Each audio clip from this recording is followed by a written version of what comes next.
अस्सलाम वालेकुम। Last lecture में हमने डिस्कस किया था इंक्रीजिंग एंड डिक्रीजिंग फंक्शंस और हम उससे रेलिवेंट एग्जांपल देखेंगे इंक्रीजिंग एंड डिक्रीजिंग फंक्शन की, और जो कांस्टेंट फंक्शन हमने डिस्कस किया था लास्ट लेक्चर में उसकी भी हम एग्जांपल देखेंगे आज के लेक्चर में। तो सबसे पहले हम एग्जांपल देखते हैं इंक्रीजिंग एंड डिक्रीजिंग फंक्शन की। लेट्स सपोज हमारे पास कोई भी फंक्शन है f of x is equal to x raised to power cube minus 4x। यहाँ पे एफ ऑफ एक्स कुछ भी हो सकता है।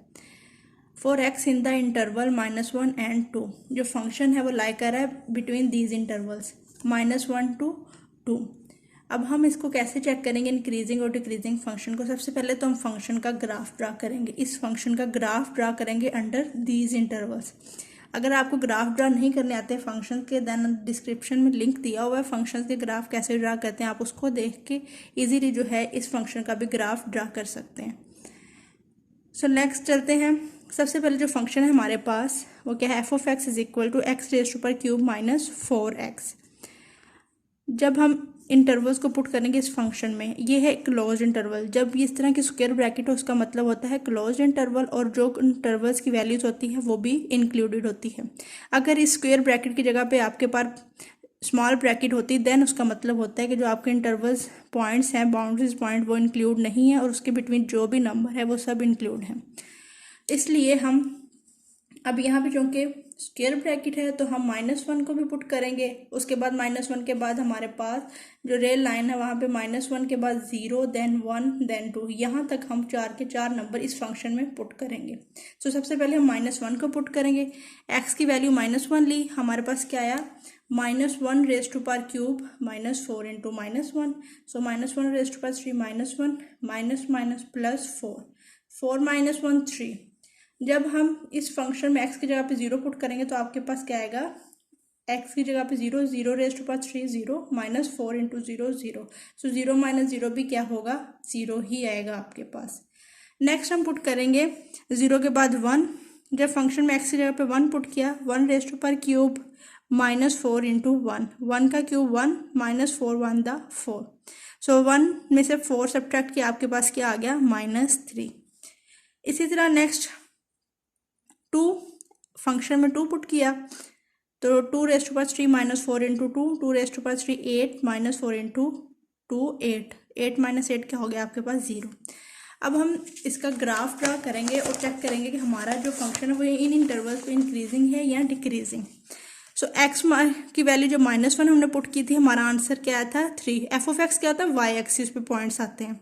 जब हमने एक्स को 0 पुट किया देन हमारा वाई एक्सिस जो है वो भी क्या होगा, 0। अगर हमने x को 1 पुट किया देन हमारा y एक्सिस क्या होगा, -3। और जब हमने x को 2 पुट किया हमारा y एक्सिस क्या हुआ, 0। सो हम कैसे ड्रा करेंगे, -1 पुट करने से y क्या आया, 3। सो y पे 3 ड्रा कर लिया और यहाँ पे -1, ये आपके पास x पॉइंट है, -1 0 1 2। जब -1 पुट किया आपके पास आंसर क्या है, 3। सो इधर से -1 के सामने और इधर से 3 के सामने आपका एक पॉइंट बन गया -1 और 3। जब आपने x को 0 पुट किया, फंक्शन क्या है, 0, मीन ओरिजिन पे लाई कर गया। फिर जब आपने x को 1 पुट किया देन फंक्शन की वैल्यू आपके पास क्या आई, -3। सो इधर 1 और ये 3 के सामने। जब आपने x को 0 पुट किया देन आपका y क्या हो गया, 0, और x एक्सिस पे y 0 होता है, इस वजह से यहाँ पे x2 और पॉइंट क्या होगा, 0। y एक्सिस पे हमेशा x 0 होता है और x एक्सिस पे y 0 होता है। सो जब भी आपके पास y की वैल्यू 0 आ जाए तो वो पॉइंट आपका x एक्सिस पे ड्रा होगा, और अगर आपके पास x की वैल्यू 0 आ जाए तो वो आपके पास y एक्सिस पे ड्रा होगा। अब आप देख सकते हैं -1 पुट करने से 3 है ऐसा, और उसके बाद 0 पुट करने से 0। सो इसका मतलब आपका जो ग्राफ है वो इधर से 0 की तरफ मूव हो रहा है। उसके बाद फिर आपका 0 पुट करने से 0 आया था ओरिजिन, फिर देन 1, x को 1 जब हमने पुट किया था तब आपका ग्राफ क्या आया था, -3, मीन इसी तरफ को। ये आप देख सकते हैं कि जो आपका ग्राफ है वो क्या है, डिक्रीज कर रहा है, इस पॉइंट से नीचे की तरफ आ रहा है। तो ये क्या हो जाएगा, डिक्रीजिंग ग्राफ। जब आपने यहाँ पे 1 तक क्या होगा, जो आपका फंक्शन है वो डिक्रीजिंग फंक्शन है। इससे आगे जब आप कोई पॉइंट पुट करेंगे वहाँ पे भी ये डिक्रीजिंग होगा। और आप देख सकते हैं जब x की वैल्यू 0 पुट की है तो f(2) क्या आया 0, मीन x एक्सिस पे आया, तो यहाँ से आपका ग्राफ मूव करता हुआ इस साइड पे जाएगा। सो इधर से इधर तक इंटरवल -1 to 1 इंटरवल तक आपका जो ग्राफ है वो डिक्रीजिंग है, और इस इंटरवल से यहाँ से आगे भी आप पुट करके देख सकते हैं 1.2, वो भी आपका इसी तरह ही इस एक्सिस के लॉन्ग ही आएगा। देन उसके बाद आपका ग्राफ जो है वो ऊपर की तरफ मूव करने लग जाएगा।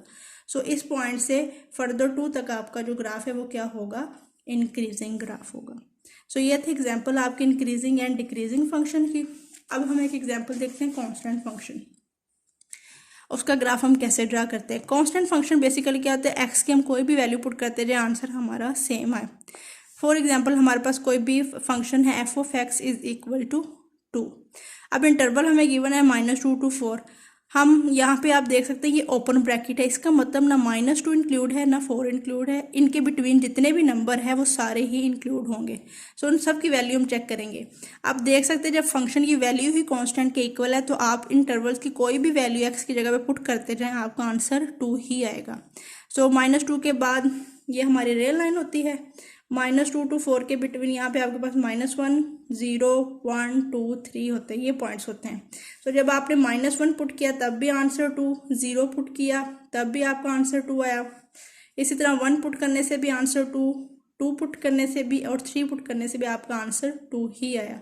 सो आप देख सकते हैं x की डिफरेंट वैल्यूज पुट करने से जब आपका आंसर y सेम ही आए, -1 पुट करने से भी 1, 0 पुट करने से भी 2, 1 पुट करने से भी, अब आप देख सकते हैं x को 0 पुट किया y 2 आया, मीन x y एक्सिस पे आपका पॉइंट जो है वो लाई कर रहा है, और y एक्सिस पे x क्या होता है 0, 1 करने से भी 2। सो इन सारे पॉइंट्स को आप मिला देंगे। और हमने कांस्टेंट फंक्शन की डेफिनेशन में पढ़ा था कांस्टेंट फंक्शन क्या होता है, जो कि हॉरिजेंटली हमारा फंक्शन ड्रा होता है। सो ये दो हमारी एग्जाम्पल्स थी इंक्रीजिंग एंड डिक्रीजिंग फंक्शन की और इसके अलावा कांस्टेंट फंक्शन की।